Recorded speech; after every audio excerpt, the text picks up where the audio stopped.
आपको भी संस्कृत भाषा के शब्द जानना अच्छा लगता है, लेकिन अनकंफर्टेबल फील करते हैं कि पता नहीं वो कौन से शब्द होंगे, बहुत कठिन होंगे, ये भाषा तो सिर्फ ब्राह्मण और पंडित उसमें मंत्र उच्चारण करते हैं। तो ये सभी मान्यताएं गलत है। एक्चुअली संस्कृत भाषा और संस्कृत के शब्द बहुत ज्यादा सरल है। It's just easy PG.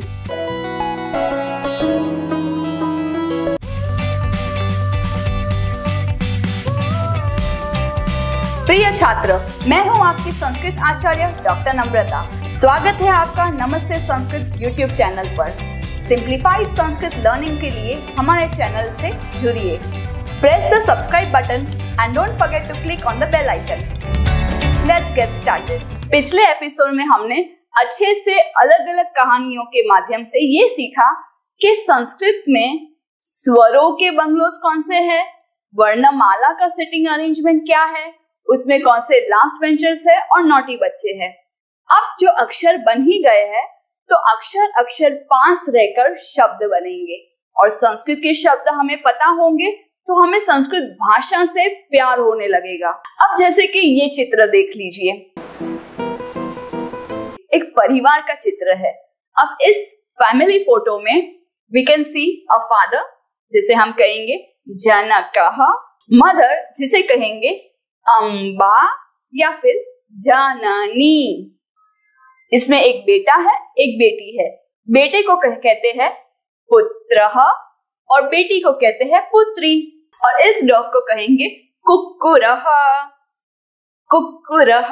जैसे अन्य भाषा में जेंडर्स होते हैं, masculine gender, feminine gender, neuter gender, उसी तरह संस्कृत में भी 3 लिंग है, पुल्लिंगः, स्त्रीलिंगः, नपुंसकलिंगः।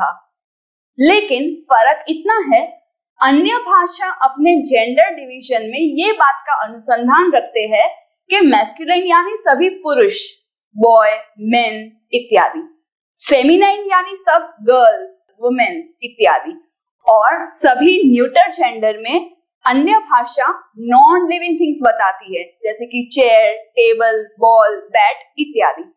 अब संस्कृत में जो लिंग भेद है वो लिविंग और नॉन लिविंग थिंग्स, सजीव और निर्जीव वस्तु के आधार पर नहीं है, बल्कि शब्द के अंत पे वो डिसाइड होता है कि वो शब्द पुल्लिंग है, स्त्रीलिंग है या नपुंसकलिंग है। जैसे कि इस सभी शब्द में आपने कॉमन चीज नोटिस की है कि जो 2 पुरुष है यहाँ पे, जनकः, उसमें विसर्ग के पहले क में अ का साउंड है, अ। उसी तरह से पुत्रः, उसमें विसर्ग के पहले अ साउंड है। तो मोस्टली जो अ में अंत होने वाले शब्द होते हैं, जिसे संस्कृत में कहते हैं अकारांत शब्द, वो पुल्लिंग में आते हैं। स्त्रीलिंग के शब्द हम अच्छे से ऑब्जर्व करेंगे, अम्बा, जननी, पुत्री। तो इधर दे एंड इन आ और ई। तो एज अ बिगिनर हम इतना ही याद रखेंगे कि स्त्रीलिंग में बहुत सारे ऐसे नाम हैं जो आ और ई में अंत होते हैं, जिसे हम कहेंगे आकारांत शब्दः, ईकारांत शब्दः। ये जो डॉग है वो बताइए पुल्लिंग है या स्त्रीलिंग? उसके नाम में अ। कुक्कुरः पुल्लिंग। जो मुझे फीमेल डॉग बोलना है तो मैं कहूंगी कुक्कुरी, जो ई में अंत हो, और वो स्त्रीलिंग दर्शाएगा। तो पुल्लिंग स्त्रीलिंग में ऐसा कुछ नहीं है कि लिविंग और नॉन लिविंग थिंग्स का होना चाहिए। समझते हैं एक दूसरे उदाहरण से। ये है स्कूल बिल्डिंग, लेकिन इसी स्कूल बिल्डिंग को मैं संस्कृत में अलग अलग लिंगों में कह सकती हूँ। पुल्लिंग में मैं कह सकती हूँ विद्यालयः। तो क्या इस स्कूल बिल्डिंग को मूछे है? नहीं। स्त्रीलिंग में मैं कह सकती हूँ पाठशाला। तो क्या इसने साड़ी ओढ़ी हुई है? नहीं। नपुंसकलिंग में मुझे इसी स्कूल बिल्डिंग को कहना है तो मैं कह सकती हूँ विद्या मंदिरम। तो अ में अंत होने वाले शब्द जिसमें विसर्ग हो वो पुल्लिंग कैटेगरी में आते हैं। आ अथवा ई में अंत होने वाले शब्द स्त्रीलिंग कैटेगरी में आते हैं। मंदिरम, र में अ का साउंड है, अ में अंत होने वाले साथ में पीछे म लगता हो वो नपुंसकलिंग की कैटेगरी में आते हैं। इजी। आगे बढ़ते हैं। तो इस तरह से सजीव निर्जीव से संस्कृत में लिंग विभाजन नहीं होता है, सिर्फ शब्द के अंत से पता लगता है कि ये शब्द कौन से लिंग में होगा। ये इतना सरल है। जैसे कि ये क्लासरूम है, क्लासरूम के लिए मैं पुल्लिंग में वर्गः कह सकती हूँ या स्त्रीलिंग में कक्षा या फिर कक्ष्या। तो आ में अंत होने से स्त्रीलिंग शब्द हो गया। तो मैं चाहती हूँ ये जो कंक्लूजन है वो आप अपनी अपनी टिप्पणी पुस्तक में, नोटबुक में अवश्य नोट करिए और चाहे तो इसका संपूर्ण एक स्क्रीनशॉट ले लीजिए। तो हम दूसरे उदाहरण से समझेंगे कैसे यहाँ दिए हुए सभी शब्द पुल्लिंग शब्द है। संस्कृत में स्काई को कहेंगे आकाशः, पुल्लिंग। ये जो क्लाउड है वो है मेघः, अकारण। ये वृक्षः, स्तंभः, शुकः, मार्गः, अश्वः, बालकः। इवन हमारे शरीर के अंगों में से भी कितने पुल्लिंग शब्द है। शिरः, कंठः, कपोलः, कर्णः, हस्तः, पादः इत्यादि। अब संस्कृत में ये सब भी अपने नाम कुछ इस तरह से बताएंगे। मम नाम, और फिर जब अपना नाम बताना हो तो कपिल देव जी बोलेंगे कपिल देवः, क्योंकि अ के बाद विसर्ग लगाने से उनका नाम संस्कृत हो जाएगा। कपिल देवः, विराटः, रोहितः, श्रेयसः, महेंद्रः या फिर महेंद्र सिंहः, हार्दिकः, राहुलः, सूर्यकुमारः, सुनीलः।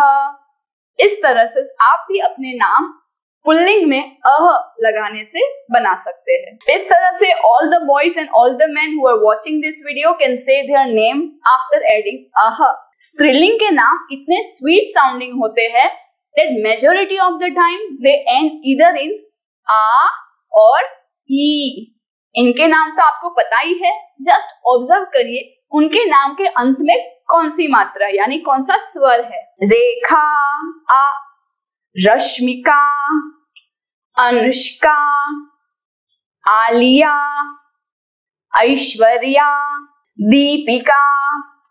और ई में अंत होने वाले नाम माधुरी, जानवी, सोनाली। अब जैसे कि हमने पहले बताया, संस्कृत में शब्द में लिंग विभाजन में सजीव निर्जीव का कोई भेदभाव नहीं है। इसी कारण यहाँ पे मैंने कुछ नॉन लिविंग थिंग्स आपको बताई है, जिससे स्पष्ट हो जाए कि नॉन लिविंग थिंग्स के भी नाम संस्कृत में स्त्रीलिंग में हो सकते हैं। जैसे कि ये है जवनिका या फिर यवनिका। कबर्ड को कहेंगे कपाटिका, टेबल को कहेंगे उत्पीठिका, पेटिका। ये जो इसमें पेन पेंसिल वगैरह है वो उसमें से पेन, लेखनी, ई में अंत होने से वो भी स्त्रीलिंग है, पेंसिल, अंकनी इत्यादि। अब मुझे पता है आपके मन में ये प्रश्न है कि कुछ लड़कियों का नाम आपने ऐसा सुना है उसमें ना तो आ है ना तो ई है, तो क्या वो स्त्रीलिंग नहीं है? नहीं, ऐसा नहीं है। उनके नाम के शब्द भले आ और ई में ना हो सकता है उनका अन्य भाषा में नाम रखा हो, जैसे कि नीलम, काजल, मृणाल, मीनल, कीनल, जीनल इत्यादि। तो दो ऑप्शन है। अगर आप अन्य भाषा से प्रेरित हुआ नाम है तो आप उसे वैसे भी बुला सकते हैं, और दूसरा ऑप्शन है जो हम संस्कृत में हमेशा यूज करते हैं, वो है हम इनके नाम में आ की मात्रा लगा कर बोलते हैं। नीलमा, काजला, मृणाला, हीरला, तेजला इत्यादि। तो आपको अगर अपने नाम में आ मिसिंग लगता हो और संस्कृत में नाम बनाना चाहते हैं तो जस्ट ऐड आ, otherwise let it be, your choice. दूसरा प्रश्न ये आएगा, क्या सिर्फ दीर्घ ई में अंत होने वाले शब्द स्त्रीलिंग होते हैं? तो ऐसा भी नहीं है। नेक्स्ट स्टेप में हम ये भी सीखेंगे कि कैसे ह्रस्व ई में अंत होने वाले शब्द पुल्लिंग, स्त्रीलिंग और नपुंसकलिंग तीनों हो सकते हैं।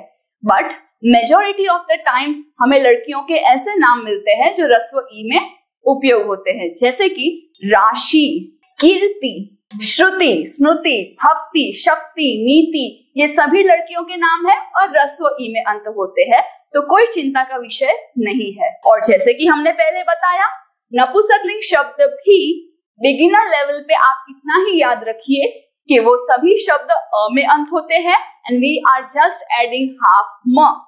तो इन सभी के नाम आपको ऑलरेडी पता है। जस्ट अगर आप हिंदी भाषी है तो आप इतना प्रयत्न करिए कि आप शुद्ध हिंदी सोचना ट्राई करें। जैसे कि अगर आप बुक को किताब कहते हैं तो एक स्टेप आगे शुद्ध हिंदी सोचिए, किताब, किताब, पुस्तक, पुस्तकम। तो इस तरह से इजीली आप शुद्ध हिंदी से संस्कृत रिलेट कर पाएंगे। फूल, फूल, पुष्प, पुष्पम। ये जो पुष्पम पुस्तकम में है, इसे देख के एक सॉन्ग याद आता है, आप गेस करना और कमेंट में बताना ये कौन सा हिंदी सॉन्ग का ट्रांसलेटेड वर्जन है। कुसुमानि ते प्रेषितानि पत्रे नैव कुसुमानि मे हृदयम्।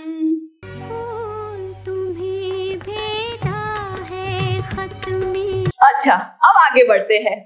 चश्मा, उपनेत्र, उपनेत्रम, विमान, विमानम, या फिर वायुयानम, कारयानम, धनम, सिक्का, नाणकम, कंकणम, मित्रम। मित्रम शब्द यहाँ इसीलिए रखा है क्योंकि नपुंसकलिंग डजंट मीन कि उसमें सभी नॉन लिविंग थिंग्स ही हो, उसमें लिविंग थिंग्स भी हो सकते हैं, जैसे कि मित्रम, दोस्त। तो ये सारे अ में अंत होने वाले शब्द थे जिसमें हमने म लगाया और वो कॉमनली यूज्ड नपुंसकलिंग शब्द बन गए। आपने 3 इडियट्स में चतुर की स्पीच तो सुनी होगी, उसमें जो पादम पादम वो श्लोक बोल रहा है, इस प्रकार से काफी लोग संस्कृत में परिचय ना होने से उनको सिर्फ इतना दिखाई देता है कि Sanskrit is all about words having uh and at the end. तो वो अपने आप अपनी भाषा में सिर्फ अह और अम लगाने से ऐसा मानते हैं कि वो संस्कृत बोल रहे हैं, तो ऐसा नहीं है। तो इस एपिसोड में हमने देखा पुल्लिंग, स्त्रीलिंग और नपुंसकलिंग का विभाजन शब्द के अनुसार है और लिविंग नॉन लिविंग थिंग्स के अनुसार नहीं। अगले एपिसोड में आपके लिए बहुत इंटरेस्टिंग गैजेट्स और टेक्नोलॉजी वाले शब्द प्रस्तुत किए गए हैं, जिसमें टेलीविजन, लैपटॉप, मोबाइल इत्यादि अलग अलग ऑब्जेक्ट्स के इंटरेस्टिंग सिंपल संस्कृत शब्द बताए गए हैं। तो वो एपिसोड देखना ना भूले। तब तक के लिए पुनर्मिलामः, धन्यवादः। Share this video to those who are still confused in Sanskrit. Join our Sanskrit WhatsApp group called Sanskrit Support System for Students. Link is in the description box. It is only for students of class 5 to 7, class 8 to 10 and class 11-12 onwards. Keep learning and have fun with us in Sanskrit. Punarmilamah. Dhanyavadah.